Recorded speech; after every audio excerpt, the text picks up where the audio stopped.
Behold, the Lamb of God who takes away the sins of the world.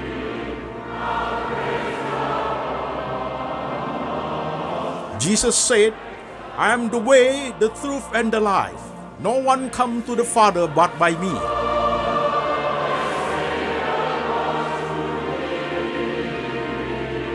For God so loved this world, so he gave his one and the only Son. Whoever believes in him shall not perish, but have eternal life.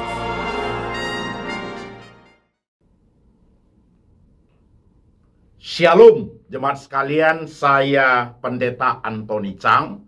Ibadah Latsmi hari ini, kedewasaan rohani bagian ke-47, kontemplasi bagian ke-73. Dan firman Tuhan kita ambil dari satu bagian. Kitab Mazmur nomor 1 ayat 1 sampai 6. Demikian firman Tuhan.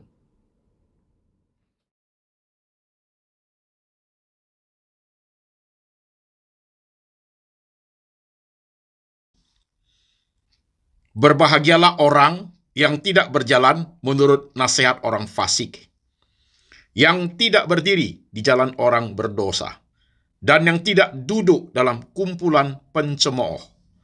Tetapi yang kesukaannya ialah Taurat Tuhan, dan yang merenungkan Taurat itu siang dan malam.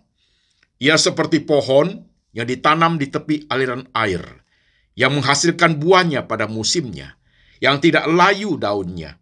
Apa saja yang diperbuatnya berhasil. Bukan demikian orang fasik, mereka seperti sekam yang ditiupkan angin. Sebab itu orang fasik tidak akan tahan dalam penghakiman. Begitu pula orang berdosa dalam perkumpulan orang benar. Sebab Tuhan mengenal jalan orang benar, tetapi jalan orang fasik menuju kebinasaan. Amin. Saudara-saudara sekalian, firman sudah kita baca, firman Tuhan sudah kita dengar. Sekarang saya mengajak setiap jemaat yang sedang mengikuti ibadah Latsmi hari ini. Mari kita tunduk kepala, kita berdoa.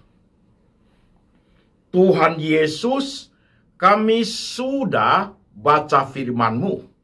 Kami sudah mendengarkan firman-Mu. Sekarang roh Tuhan bekerja, mengurapi hamba-Mu ini, memberi ia hikmat dan bijaksana, boleh menyampaikan kebenaran dengan bahasa jemaat, dengan bahasa yang gampang dimengerti oleh seluruh lapisan jemaat. Kami rindu firman hari ini, meneguhkan iman, membawa hidup kami berkenan kepada Tuhan. Firman hari ini memberi kami kekuatan, kepekaan rohani menjalani hidup bersama dengan Tuhan. Urapi setiap anak-anak-Mu ya Tuhan, yang sedang mendengarkan firman saat ini. Kami siap hati, kami siap pikiran, kami siap iman untuk diberkati. Tuhan Yesus berbicara, kami mendengar. Dalam nama Tuhan Yesus, kami berdoa. Amin. Shalom jemaat sekalian, apa kabar? Saya berharap saudara baik-baik saja, dalam keadaan sehat, everything is okay. Jemaat sekalian, ibadah hari ini lewat lembaga Antoni Chang Ministry Internasional sudah sampai di seri kedewasaan rohani seri ke-47, kontemplasi seri ke-73 dari rencana Latsmi membuat 100 seri kedewasaan rohani. Kita sudah sampai di seri ke-47. Hari ini, saudaraku, temanya adalah jenuh rohani. Why? Jenuh rohani. Kenapa itu bisa terjadi? Itu temanya, saudaraku. Tadi firman sudah kita baca, Mazmur nomor 1, ayat 1 sampai 6, saudara sekalian. Nanti kita lihat di ayat-ayat itu. Oke, jemaat, kita mulai pelan-pelan. Perlu ada suatu introduction. Khotbah serial kedewasaan rohani seri ke-47 ini pasti berkaitan dengan seri yang pertama sampai seri yang 46, saudaraku. Jadi itu kita pakai integrative thinking. Khotbah ini akan terintegrate dengan banyak khotbah di serial yang sudah lewat, saudaraku. Oke. Kemudian kita memakai level kognitif, kemampuan berpikir itu di level aplikasi menuju analisa. Sedikit memerlukan konsentrasi kita. Oke jemaat, kita mulai saudaraku ya. Jenuh rohani, why? Saya akan mulai dengan pertanyaan sehingga mempermudah jemaat untuk masuk ke dalam kebenaran. Saya buka range of thinking saudara, sehingga mempermudah jemaat untuk ikut bergumul, ikut merenungkan, dan ikut berpikir. Pertanyaan saya seperti ini, saudara-saudara sekalian. Pernah merasa satu, doa itu tidak ada gairahnya. Mau doa itu rasanya malas sekali. Pernah?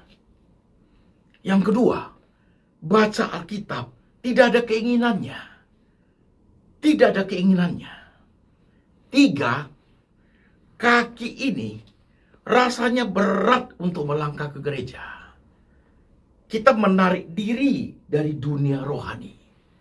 Atau kita setengah hati tentang kerohanian. Sama sekali rasanya itu bosan, saudaraku. Itu terus, rutin terus, baca Alkitab, doa, ke gereja. Kita rasanya penat rohani. Saudara pernah merasakan seperti itu? Semua orang ya, pasti merasakan. Kok seperti ini ya Pak Pendeta? Nah ini yang kita bahas hari ini, saudaraku. Jenuh rohani, why? Penyebabnya apa? Saya kasih satu ilustrasi, saudaraku, untuk membawa kita kepada perenungan. Kita bernafas itu satu keharusan, benar? Dan kita bernafas setiap every second, setiap detik, saudaraku, kita bernafas. Pernahkah kita menjadi bosan bernafas? Coba saudara jawab. Pernahkah kita menjadi boring? Aku nggak mau napas dulu. Ada orang begitu nggak? Saudara pasti menjawab dengan sangat gampang. Ya enggak lah Pak Pendeta. Kalau saya nggak bernapas, mati Pak. Betul. Berarti bernafas itu adalah suatu keharusan. Bernafas itu suatu kewajiban. Bernafas suatu natural yang Tuhan kasih kepada kita. Nah, kalau pengertian seperti itu menjadi suatu ilustrasi dibawa ke dunia rohani, merenungkan Taurat Tuhan itu siang dan malam, ibaratnya seperti kita bernafas. Boleh nggak kita tidak bernafas? Boleh nggak kita tidak merenungkan firman Tuhan? Kalau tidak, sama tadi, kalau kita tidak bernafas, mati fisik kita. Kalau dalam masa rohani, kita tidak merenungkan Taurat Tuhan siang dan malam, saudaraku, rohani kita mati. Sama juga, saudaraku. Jadi ibaratnya, jikalau perenungan firman Tuhan, jikalau dunia kerohanian itu seperti orang bernafas, mestinya tidak boleh bosan. Mestinya tidak boleh boring. Mestinya tidak boleh berhenti. Kalau berhenti, mati kerohanian itu. Oke? Jadi kalau bernafas suatu hal yang wajib, masalah rohani pun, ya, kalau disebut bernafas, tetap harus bernafas. Supaya tidak mati rohani kita. Oke jemaat, sekarang kita masuk ke persoalan. Jenuh rohani, why? Langsung kita bahas 3 poin, saudaraku. Pertama, dunia rohani. Kedua, dunia pribadi kita, our personal life. Ketiga, dunia sekuler. Jadi masalah jenuh rohani itu sangat berkaitan dengan 3 segmen. Yaitu segmen dunia rohani, segmen dunia pribadi, dan segmen dunia sekuler. 3 segmen, saudaraku, yang bisa membuat anak Tuhan itu menjadi jenuh rohani. Perhatikan. Segmen pertama, segmen rohani, saudaraku. Dalam segmen rohani itu di dalamnya pasti berbicara mengenai Tuhan, gereja, pendeta, saudara-saudara seiman. Udah pasti. Nah, saudara sekalian, bagian dunia rohani itu bisa menjadikan kita jenuh rohani adalah ketika berhadapan dengan dunia rohani itu, yang pertama Tuhan itu, ada rasa kecewa kepada Tuhan. Ada rasa negative thinking kepada Tuhan. Juga ada suatu tindakan blaming God, menyalahkan Tuhan. Itu saya sudah khotbahkan di khotbah serial kita yang terdahulu. Blaming God, negative thinking terhadap Tuhan, dan lain sebagainya. Jadi saudaraku, terhadap Tuhan kita ada kepahitan tanda kutip, saudaraku. Itu akan menciptakan kejenuhan rohani dalam hidup kita. Itu Tuhan ya. Yang kedua, gereja termasuk pendeta di dalamnya. Kita kecewa kepada pendeta. Kita kecewa kepada gereja, saudaraku. Mungkin ada 1-2 pendeta yang kita merasa, kok begini sifat pendetanya. Pendetanya hidupnya kok begitu. Atau action, tingkah laku, respon pendeta itu tidak menyenangkan hati jemaat. Respon pendeta itu, saudaraku, mestinya pendeta tidak begitu. Saudara kecewa kepada Tuhan, kecewa kepada gereja, kecewa kepada hamba-hamba Tuhan, dan kecewa kepada saudara-saudara seiman. Kenapa saudara seiman saya begitu ya Pak? Orang yang bukan Kristen, orang yang bukan Katolik, lebih baik loh Pak. Orang teman-teman yang agama lain Pak, lebih care kepada saya loh Pak. Tapi ini yang sesama Kristen ini, jahatnya minta ampun. Itu bisa menciptakan saudaraku, saudara menjadi jenuh rohani. Saudara berpaling muka. Saudara menarik diri dari dunia rohani kalau saudara melihat kenapa Tuhan seperti ini, kenapa gereja seperti ini, mengapa pendeta seperti ini, mengapa saudara-saudara seimanku seperti terhadap aku. Itu bisa menimbulkan jenuh rohani, saudaraku. Satu itu ya, itu sangat penting teman sekalian. Saudara lihat diri saudara masing-masing. Segmen kedua, masalah dunia pribadi. Personal life, saudaraku. Kalau sudah bicara mengenai masalah personal life, saudara sekalian, itu pasti bicara mengenai cita-cita, pergumulan, keinginan, kesuksesan, kebahagiaan, keuangan, dan lain sebagainya. Yang sifatnya personal, yang sifatnya untuk kebutuhan hidup kita. Jikalau ada bagian-bagian seperti itu tidak tercapai, atau bagian-bagian seperti itu kita merasa kehilangan. Saya sudah khotbah itu. Seri mengenai kehilangan itu 4 seri, saudaraku. Ketika aku kehilangan. Atau dalam hal itu ada hal-hal cita-cita. Ada sesuatu yang kita inginkan tidak tercapai. Ketika Tuhan tidak seperti yang kau harapkan. Saya sudah khotbah juga 4 seri, saudaraku. Ketika Tuhan menjawab doa, juga 4 seri, saudara sekalian. Itu sudah lengkap di sana semua. Dalam pergumulan personal life itu, cita-cita, keinginan, kesuksesan, keuangan, kebahagiaan, rumah tangga, bahkan kesehatan, bagian-bagian saudaraku tidak tercapai maksimal. Saudara akan merasa tentang rohani itu dalam bahasa Jakarta kita bocai. Gak ada gunanya. Buat apa doa? Buat apa berharap? Buat apa teriak-teriak? Buat apa melayani Tuhan? Toh hasilnya juga begitu. Tuhan diam. Saya sudah khotbah serinya. When God keeps silent. Ketika Tuhan diam. Ikuti khotbah itu, saudaraku.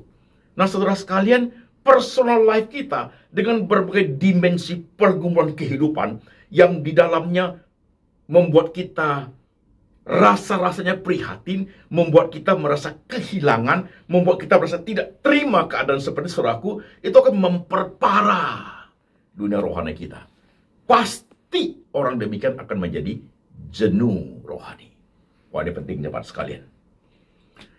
Pertama, dunia rohani kita, saudaraku, tentang Tuhan, gereja, pendeta, diaken, majelis, sesama saudara seiman, itu sudah menciptakan dimensi negatif kita kepada Tuhan. Sehingga kita ke gereja pun kita malas.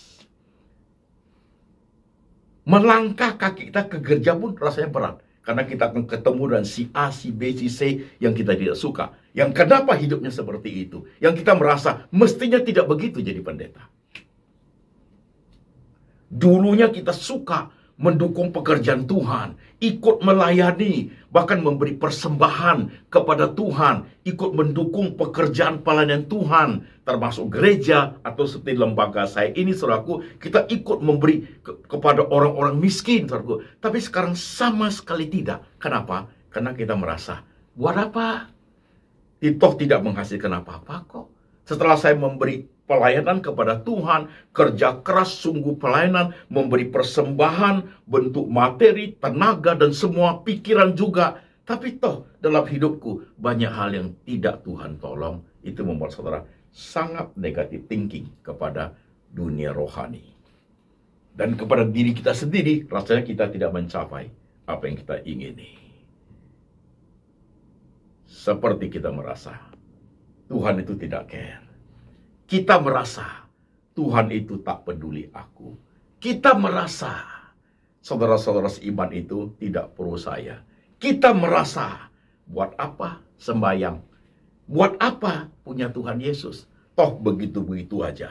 Itu menciptakan suatu kejenuhan rohani yang sangat luar biasa. Dunia rohani, dunia pribadi, dua hal itu sudah cukup sangat qualified, sangat kuat menjadikan seorang anak Tuhan itu jenuh sekali rohaninya. Baca Alkitab tidak mau. Dengar firman Tuhan tidak peduli. Doa apalagi, saudaraku.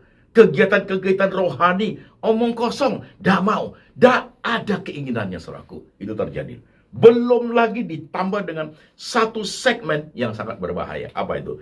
Segmen sekuler. Tadi segmen dunia rohani, segmen dunia sekuler, dan segmen dunia pribadi. Sekarang yang ketiga, saudaraku, segmen dunia sekuler. Nah, ini sangat berperan. Jemaat perlu perhatikan dengan teliti. Dunia sekuler itu, saudaraku, dunia sekuler itu adalah bagian dari hidup kita, saudaraku. Kita tidak boleh bilang kita tidak butuh dunia sekuler. Berarti kita harus pulang ke surga. Selagi kaki kita masih menginjak di bumi, Tuhan memberikan kehidupan kepada kita. Ada pertanggungjawaban pribadi, ada yang menikah, ada yang melayani, ada yang tidak menikah. Pokoknya kita diberi kehidupan dalam dunia ini. Kaki kita masih menginjak bumi, saudaraku. Dunia sekuler itu menjadi sangat penting, saudaraku. Menjadi sangat penting. Masalahnya adalah, saudaraku, seharusnya dunia sekuler itu kok saya umpamakan sebagai suatu lingkaran kecil, dunia rohani suatu lingkaran yang besar, maka dunia sekuler itu harus masuk ke dalam lingkaran yang besar. Jadi dunia rohani yang besar itu mengayomi, mentransformasi dunia sekuler kita. Itu baru good faith. Itu baru suatu disiplin rohani. Itu baru suatu kedewasaan rohani, saudaraku. Tetapi jikalau dunia sekuler itu tiba-tiba menjadi suatu lingkaran yang besar dan dunia rohani menjadi lingkaran kecil, justru dunia sekuler itu mengayomi, mempengaruhi dunia rohani, maka orang itu akan disebut jenuh rohani, saudaraku. Bahayanya di situ. Mengapa begini, Pak Pendeta? Saya jelaskan. Tadi perikop yang kita baca, kitab Mazmur itu sangat jelas loh. Jangan berjalan menurut nasihat orang fasik, sekuler pasti. Jangan berdiri di jalan orang berdosa. Jangan duduk dalam kumpulan pencemooh. Perikop itu sederhana saya, soalku memakai istilah jangan berjalan menurut nasihat orang fasik. Jangan berdiri di jalan orang berdosa. Jangan duduk dalam kumpulan pencemooh. Berjalan, berdiri, duduk, itu kegiatan manusia yang paling dominan, saudaraku. Itu dunia sekuler kita, saudara sekalian. Nah, sekarang perhatikan. Jikalau dunia rohani udah rusak, kita udah negative thinking. Jika dunia pribadi kita, saudaraku, banyak hal yang kita rasa kita tidak puas, dunia sekuler itu akan, saudaraku, menghisap kita. Dunia sekuler itu akan mempengaruhi seluruh totalitas hidup kita. Dunia sekuler itu akan mengayomi dunia rohani dan dunia pribadi kita. Orang itu akan hancur rohaninya, saudaraku. Bahaya sekali. Kok begitu ya, Pak Pendeta? Real life-nya seperti itu. saudara akan lebih tertarik kepada tawaran daripada dunia sekuler.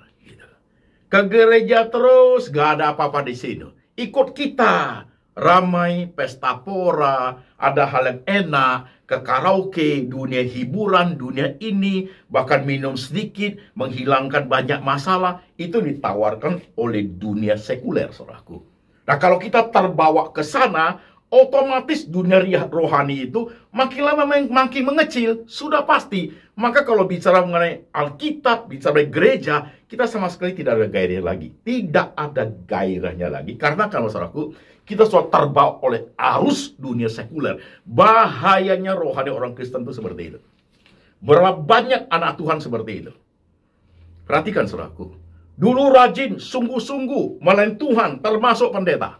Tapi ketika terbawa oleh arus zaman dunia sekuler itu, saudaraku, wah udah lupa semua. Pendeta kalau sudah kenal uang besar, saudaraku, masa rohani menjadi secondary, yaitu sudah terbawa ke dunia sekuler. Jemaat kalau sudah terbawa kepada dunia entertainment, bahkan hal yang menyangkut dosa pun sudah tidak peduli. Yang penting gua cuan, yang penting ikuti saya punya klien, ikuti menghibur mereka, ikut terjun dalam dunia berdosa, saudaraku. Dunia rohani itu pasti sudah tidak ada. Pasti jenuh tentang gereja. Ini banyak loh, saudaraku, sangat banyak. Hati-hati men, hati-hati. Terbawa arus zaman, terbawa oleh dunia sekuler. Ya dunia gereja sudah habis. Rasanya di gereja itu, baru ke gereja setengah jam aja, udah nggak betah. Dengan firman, saudaraku, lihat jam terus, lihat jam terus. Kenapa? Sudah janji dengan teman, mau ke karaoke, mau minum ini, mau ke sana, mau ikut diskotik, mau ini. Dunia sekuler itu begitu kuat, saudaraku. Dunia rohani, sejam aja di gereja, kita rasa tidak betah. Terlalu lama ini pendeta khotbah. Buat apa di sini? Kita lebih tekun kepada ikut hura-hura dengan teman dunia sekuler. Itu contohnya, saudaraku. Orang yang berjalan menurut nasihat orang fasik. Orang yang berdiri di jalan orang berdosa. Orang yang duduk dalam kumpulan pencemooh. Dunia rohaninya pasti ambruk, saudaraku.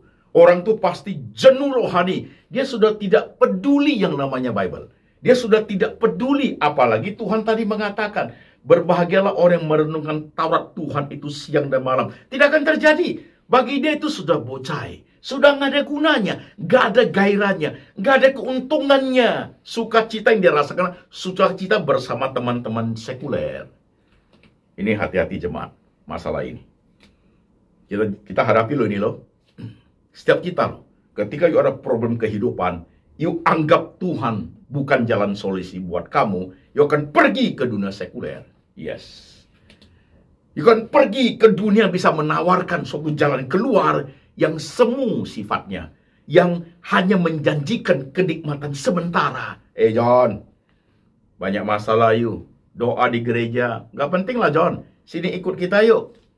Mari kita nyanyi senang, sedikit minum John, happy-happy, lupakanlah masalah-masalah yang buat capek aja. Mari kita menghibur diri. Tawaran seperti ini, ucapan manis seperti ini, saudaraku, sangat kuat membawa kita, menarik kita ke dunia sekuler. Bahkan kita bahkan sampai bisa lupa dunia pribadi kita. Ya. Setiap kita hati-hati, maka kejenuhan rohani akan terjadi. Kita sudah tidak ada gairahnya lagi untuk gereja.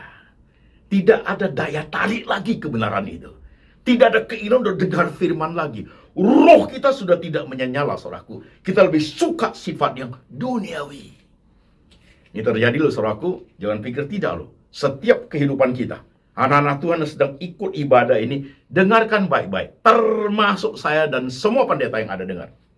Hati-hati, saudaraku. Banyak hal yang bisa menarik kita. Dampak negatif daripada dunia sekuler itu begitu kuatnya, saudaraku, dia bisa menggangsir seluruh rohani yang kita bangun dengan selama ini yang sudah kita bangun.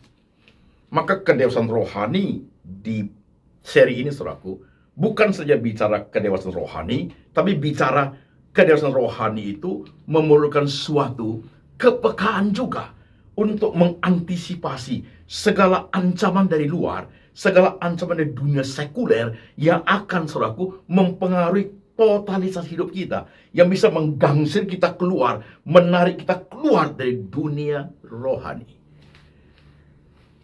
Berapa banyak orang pindah kepercayaan, berapa banyak orang aku sudah tidak percaya Tuhan, berapa banyak orang tiba-tiba menjadi ateis, berapa banyak orang klaim dirinya dia pengen hubungan pria dengan pria. Aku sudah terbiasa hubungan wanita dengan wanita. Saya baru dapat satu WhatsApp dari jemaat yang tinggal di Australia, di Perth. Jemaat ini mengatakan, kacau Pak Pendeta. Kenapa? Saya punya teman, seorang dokter medical. Ya, dokter medical. Dokter medical pasti punya kemampuan yang tinggi. Level analisa berpikirnya bisa sampai sintesa itu kalau dokter, saudaraku. Dia orang Kristen yang baik, Pak Pendeta. Tapi dia WhatsApp saya, dia bilang, jangan kirim-kirim saya lagi tentang Yesus. Jangan kirim-kirim ke saya lagi tentang khotbah-khotbah Kristen. Saya sudah tidak tertarik. Yesus itu fiction. Yesus itu fiksi. Itu tidak benar itu.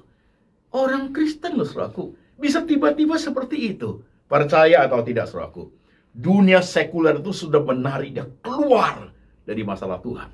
Yes. Pengetahuan yang dia pelajari selama ini, dia menyerap pengetahuan-pengetahuan yang berbeda, saudaraku, yang sudah dunia sekuler, bahkan dalamnya ada heresi, di dalamnya ada bidat, pengajaran sesat, sudah mempengaruhi begitu kuat, saudaraku, bahkan Alkitab pun dibuang. Tuhan pun sudah disebut fiksi. That is real life, man. Jemaat harus hati-hati loh. Kadang penyakitmu yang tidak kunjung sembuh bisa menarik engkau keluar dari dunia rohani loh. Bisa membuat engkau jemu berdoa loh. Bisa membuat engkau tertarik kepada penyembuhan alternatif. Bisa membuat engkau tertarik pada penyembuhan lewat perdukunan. Bisa loh, saudaraku. Sangat bisa. Hati-hati, men, dalam hidup kita ini. Siapapun kita, jenuh rohani bisa terjadi ketika semua goncangan terjadi, saudaraku. Ya, pergumulan tidak selesai-selesai, masalah yang tidak selesai, sudah doa sekian puluh tahun, rasanya lidah ini pun sudah keluh untuk mengucapkannya. Rasanya waktu doa pun, rasa mulut ini hambar. Waktu doa pun, iman itu rasanya sudah hilang, saudaraku. Berlutut di hadapan Tuhan itu rasanya menjadi suatu kamuflase hidup, seperti suatu panggung sandiwara. Sangat bahaya. Sangat bahaya, jemaat. Itukah engkau orangnya? Hari ini di mana engkau? Dulu rohani sekali. Dulu melayani Tuhan. Dulu pendeta. Dulu sekolah teologi.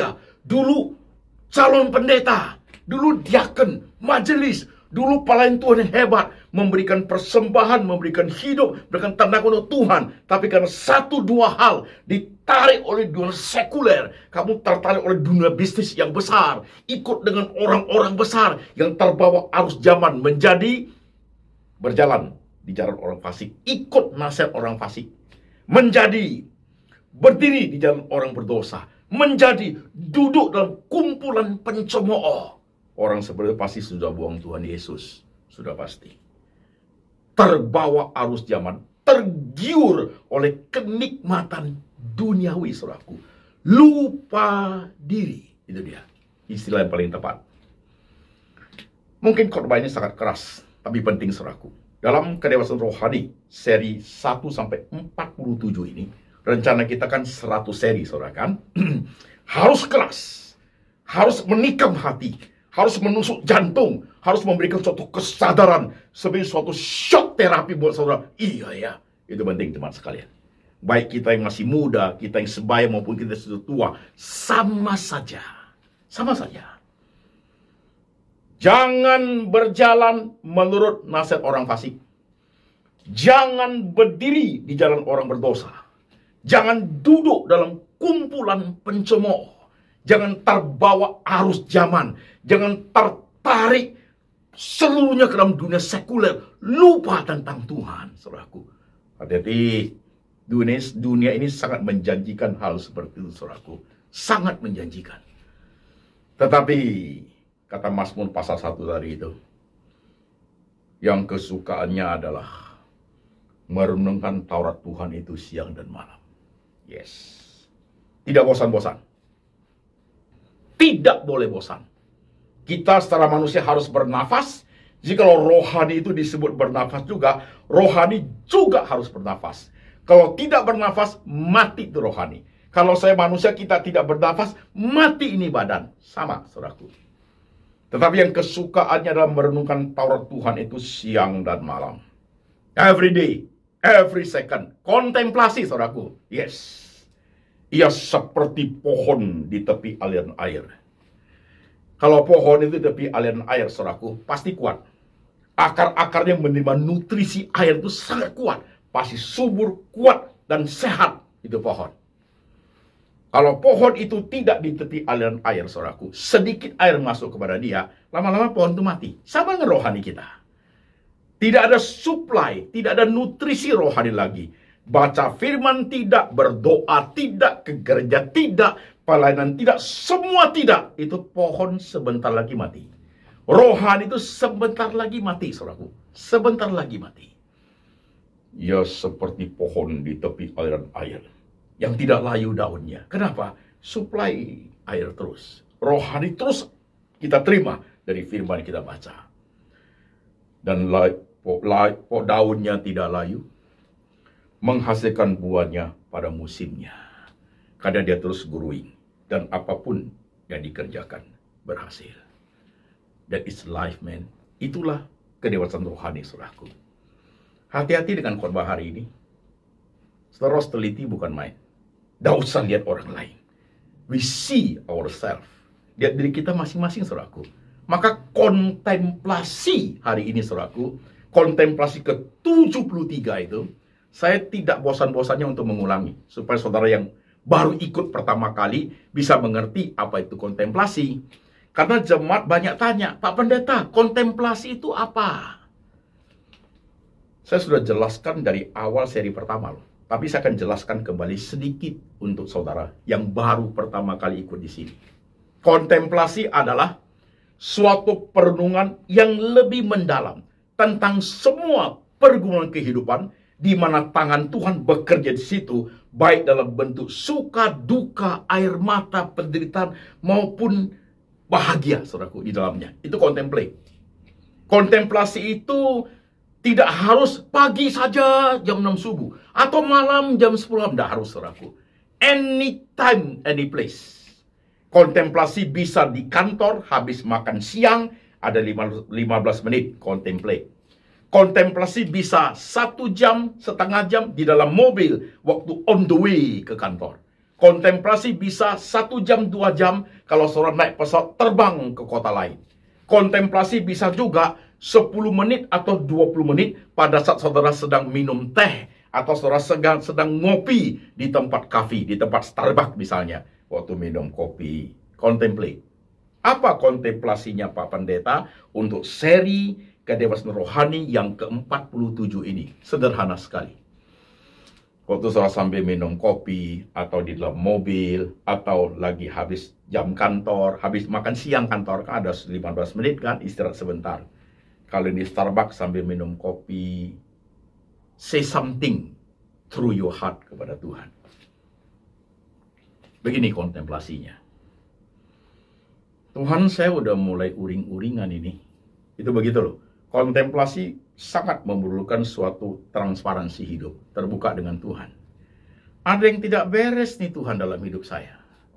Saya kok merasa ke gereja nggak ada gairah lagi ya. Kok saya merasa berdoa itu nggak ada keinginannya ya Tuhan. Kok saya merasa dengan gereja aku merasa jauh sekali. Waktu kontemplasi itu mulai sadar. Ada something wrong. Ada sesuatu yang terjadi pada saya. Daya tarik dunia sekuler itu menjadi sangat kuat. Gitu. Nah, di kontemplasi seperti itu, saudara harus bilang, Tuhan, tolong saya, mampukan saya, kembalikan saya kepada jalur yang sesungguhnya, yang merenungkan Taurat Tuhan itu siang dan malam. Tuhan kembalikan biar rohku kembali menyala-nyala. Tuhan, aku mulai tergoda, terpesona, terbawa arus zaman, dunia sekuler, kerja terus. happy dengan teman terus, sudah nggak ingat akan kebenaran lagi. Bahkan Alkitab pun ada di mana sudah tidak tahu. Oh, itu dangerous, saudaraku. Itu rohani sudah runtuh sangat besar, saudara sekalian. Bahkan ketika commit sin, kita berbuat dosa, kita tidak merasa itu bersalah lagi. Kita merasa itu hakku, tubuh saya, uang saya, siapa harus larang? Jadi begitu orangnya, saudaraku. Hati-hati, men. Hati-hati. Hati-hati. Kalau orang sudah commit sin dalam dunia sekuler, saudaraku, dia tidak mau lagi ke gereja. Dia merasa nggak butuh lagi gereja. Kalau ke gereja, dia merasa apa, saudaraku? Dia merasa tersudut. Ayat tadi benar loh. Orang fasik tidak tahan dalam kumpulan orang benar. Kalau orang-orang sudah seperti itu ke gereja, dia rasanya risih. Karena dia udah tahu diri, saudaraku. Maka bagi dia gereja menjadi sangat aneh, sangat asing. Lebih baik dia hidup di dunia, duduk dalam dunia, kumpulan pencemooh. Orang-orang fasik berdiri jalan orang berdosa. Bagi dia lebih safe. Itu sudah bahaya, saudaraku. Di manakah kita? Masih hari ini engkau kedapatan di jalan orang benar? Masih kedapatan hari ini kau merenungkan Taurat Tuhan siang dan malam? Masih kedapatan hari ini dewasa rohanimu teruji dengan baik dengan segala situasi kondisi yang kamu hadapi, saudaraku? Dengarkan khotbah hari ini. Hati-hati, men. Hati-hati, Bu. Hati-hati, adik-adik. Hati-hati, tante-tante. Hati-hati, ibu-ibu. Hati-hati engkau, hai anak muda, dalam hidupmu. Hati-hati, anak-anak Tuhan. Hati-hati, hamba-hamba Tuhan. Dunia sekuler itu memang dunia yang Tuhan berikan kepada kita. Tapi kalau engkau tergiur, terbawa arusnya, sampai lupa diri, saudara sudah tidak mengenal Tuhan. Sudah habis itu. Suatu hari, waktu sadar, mungkin sudah telat. Kalau sudah telat, useless. Gak ada gunanya, saudaraku. Baru sadar, sudah telat. Lebih baik sekarang ada kesempatan kita sadar.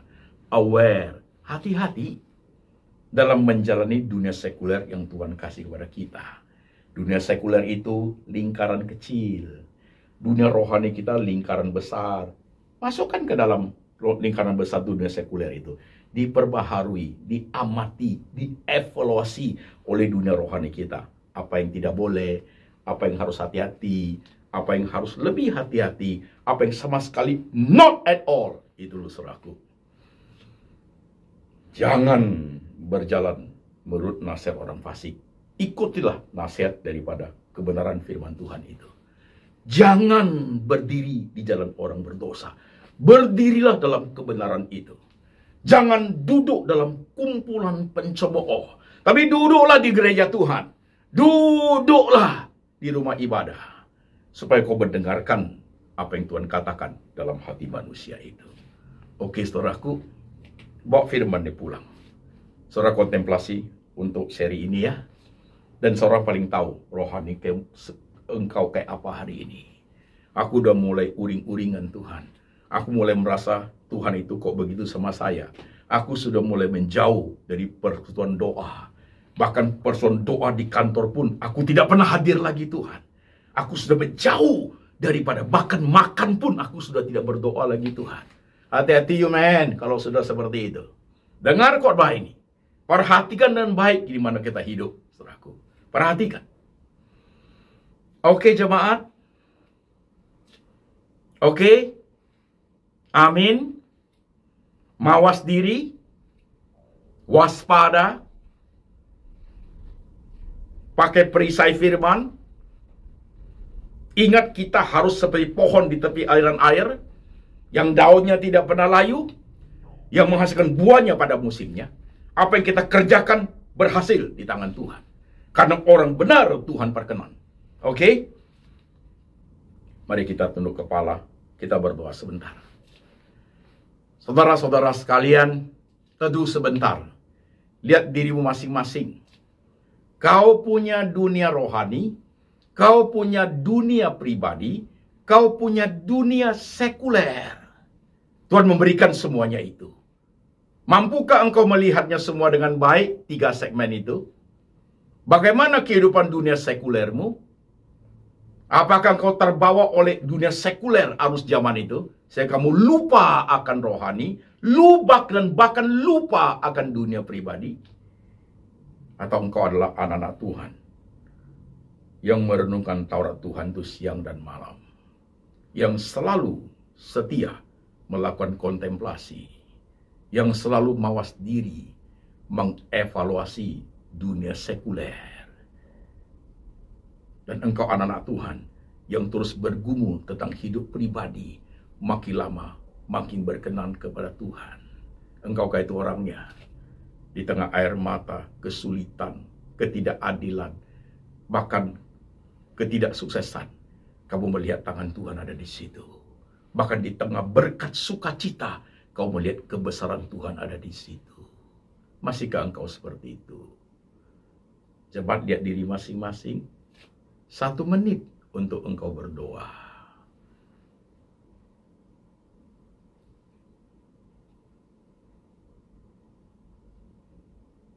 Jangan silau oleh daya tarik dunia sekuler. Jangan lupa diri oleh kesenangan dunia sekuler. Jangan memperhamba diri kepada dunia sekuler. Jangan duduk dalam kumpulan pencemooh. Jangan berdiri di jalan orang berdosa. Jangan berjalan menurut nasihat orang fasik. Ikutlah, berjalanlah, duduklah, berdirilah di dalam kebenaran.